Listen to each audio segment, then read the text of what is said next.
perkenalkan, nama saya Gisa Tresya Priliani.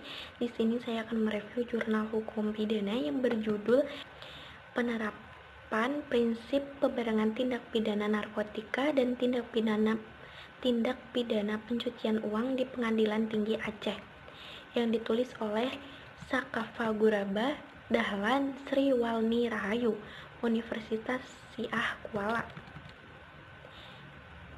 Dalam penelitian ini menunjukkan bahwa pidana penjara selama waktu tertentu sekali-sekali tidak boleh melebihi 20 tahun sebagaimana diatur dalam pasal 12 ayat 4 KUHP.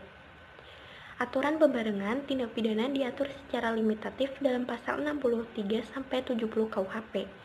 Sehingga pemidanaan terhadap Abdullah bin Zakaria dengan dalam perkara tindak pidana pencucian uang dan tindak pidana narkotika yang dilakukan secara terpisah tidak sesuai dengan ketentuan KUHP.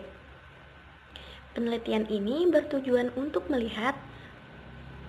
mengetahui penerapan prinsip hukum bebarengan tindak pidana dalam sistem hukum pidana di Indonesia, untuk mengetahui prinsip pembarengan tindak pidana dalam pemidanaan tindak pidana narkotika dan tindak pidana pencucian uang di Provinsi Aceh. Penelitian ini menggunakan metode penelitian hukum normatif dengan mengkaji asas-asas hukum positif terkait pembarengan tindak pidana serta pendekatan. Data yang digunakan dalam penelitian ini adalah data sekunder yang mencakup dokumen-dokumen resmi, buku-buku, dan hasil-hasil penelitian yang berwujud laporan. Berdasarkan kajian yang telah dilakukan, terbukti bahwa putusan Pengadilan Tinggi Banda Aceh tidak sesuai dengan ketentuan yang diatur dalam KUHP.